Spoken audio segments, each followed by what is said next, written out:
Welcome back, everyone. This is Professor Herring. In this video, I'm going to walk you through some more sample problems looking at molecular polarity, so that way you have some more opportunities to practice. Let's begin. For each of these problems, I recommend that you pause the video, read over, and try and solve the question on its own before you watch my video explanation. All right, welcome back. Consider a molecule with the formula AX3, where A and X respect the central atom and surrounding atoms respectively. Given that the molecule is polar, which statements must be true? The AX bond is polar, the molecular geometry is trigonal planar, the molecular geometry is trigonal pyramidal, atom A must have at least one lone pair. Hopefully you recognize that numbers 2 and 3 are mutually exclusive, so they cannot both be true if either of them is true. But let's evaluate each claim individually. So, do the AX bonds have to be polar? And again, we're looking for not which of these could be true, but which must be true. So yes, polar bonds must have at least one polar molecules must have at least one polar bond. If the bonds are not polar, it doesn't matter what the shape is, the molecule will not be polar. Second claim, must it be trigonal planar? No, in fact, it can't have a trigonal planar geometry because all of the exterior atoms, the surrounding atoms, are the same. They would all cancel out for their bond dipoles. Therefore, if it were trigonal planar, they would not cancel out. If it were two of the same elements on the exterior and one different one, in that case, then they would not cancel, and then it could be polar. So for 3, the answer is no, and that's because the molecule, while it can have a trigonal pyramidal geometry, it does not have to have a trigonal pyramidal geometry, and that's because T-shaped geometry also could have AX3, where those are the elements indicated. That would look like the following.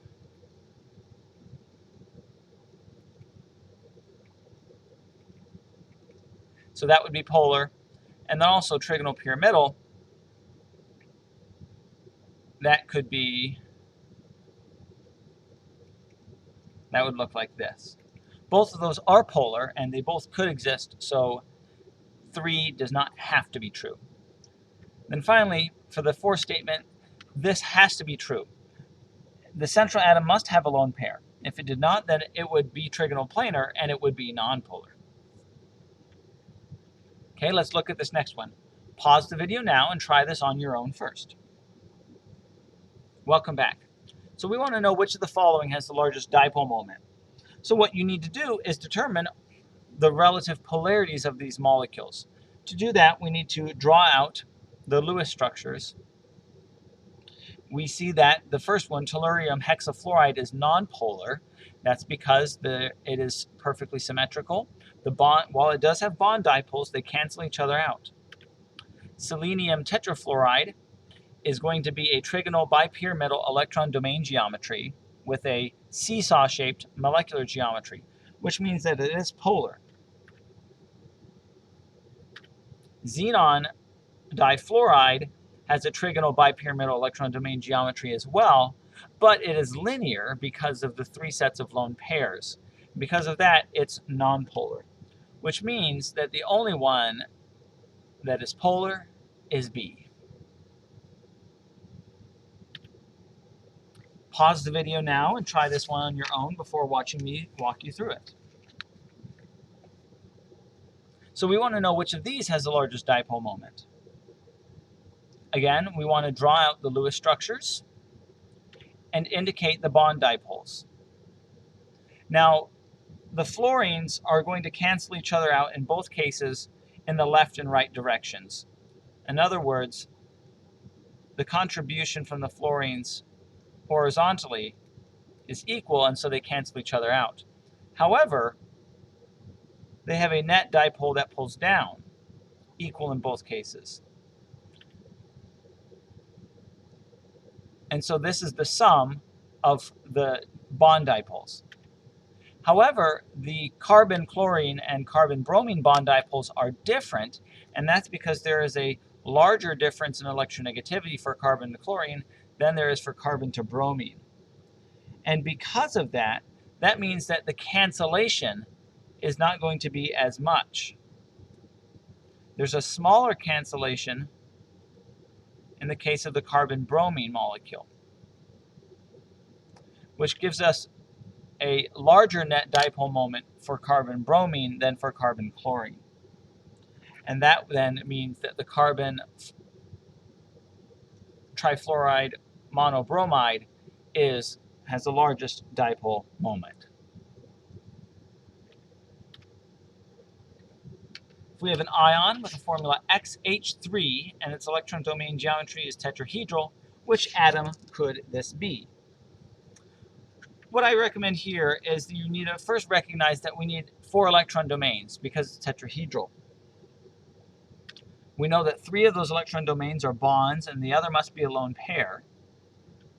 Therefore, we can draw out what the rough shape should look like.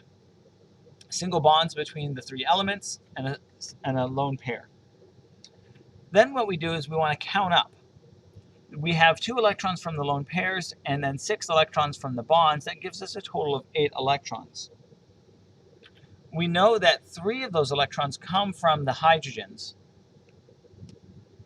and that we also remove an electron because it has a positive 1 charge. And so the mystery element is going to be the replacing value here. So we know that we have 8 total electrons. 3 come from hydrogen, but we have taken 1 away, which means that our total for the element X was 6. And in that case, we look at the periodic table. Bromine has 7 valence electrons, boron has 3, carbon has 4, xenon has 8, oxygen has 6, which means that oxygen is our choice. Being able to think through the logic here is very important because it allows us to solve for these unknown elements given their structures. And so it's kind of thinking about a typical molecular geometry type problem backwards. Which of the following is the best approximation for the fluorine-sulfur-fluorine bond within sulfuryl fluoride? Pause the video now and try this one on your own first. Welcome back. So if we need to find the bond angles, we need to know what the molecular geometry looks like. In order to do that, we need to first draw out the structure. So we have 32 valence electrons, 6 from the sulfur, 6 from each oxygen, and 7 from each fluorine, total of 32. Put the least electronegative element in the center and draw single bonds initially between the sulfur and the exterior elements. Distribute your electrons around.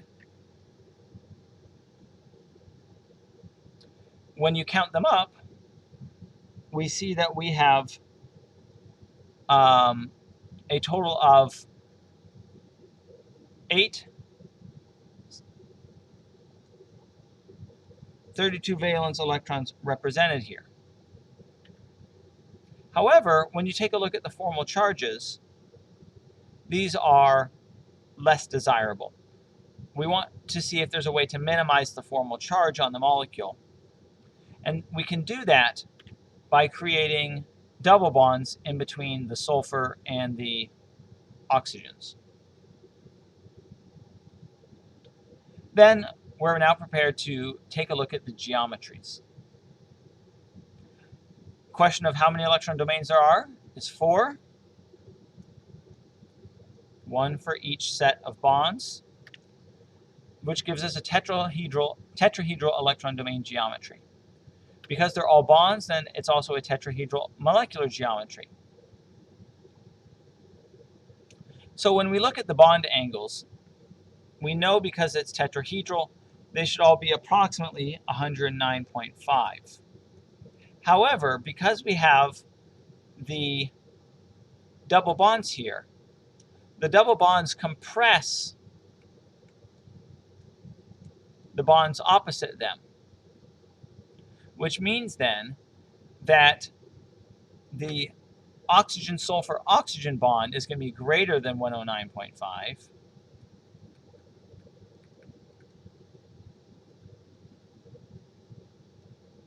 And the fluorine-sulfur-fluorine bond is going to be less than 109.5.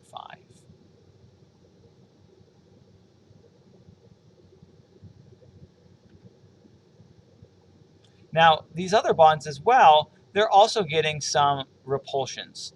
So we can even say this is going to be much less than 109.5. And the reason is because we have two sets of double bonds that are pushing against it.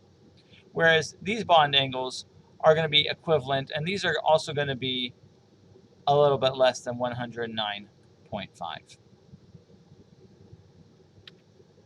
So the molecule is polar.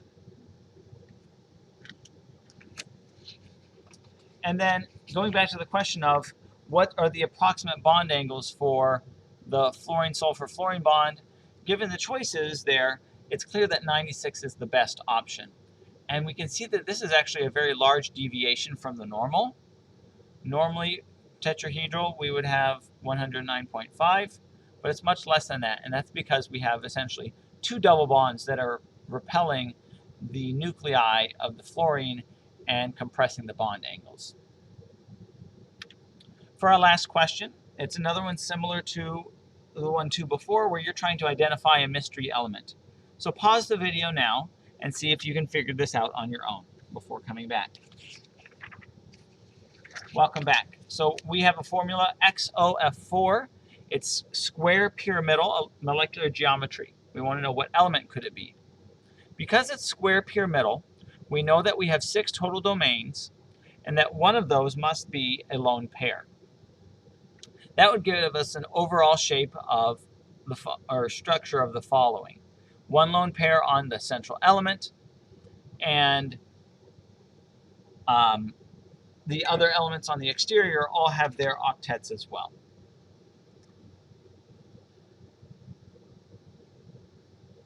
Now, to know what element this could be, we're going to need to identify the number of valence electrons that we have. And for sulfur, it has 6 valence electrons.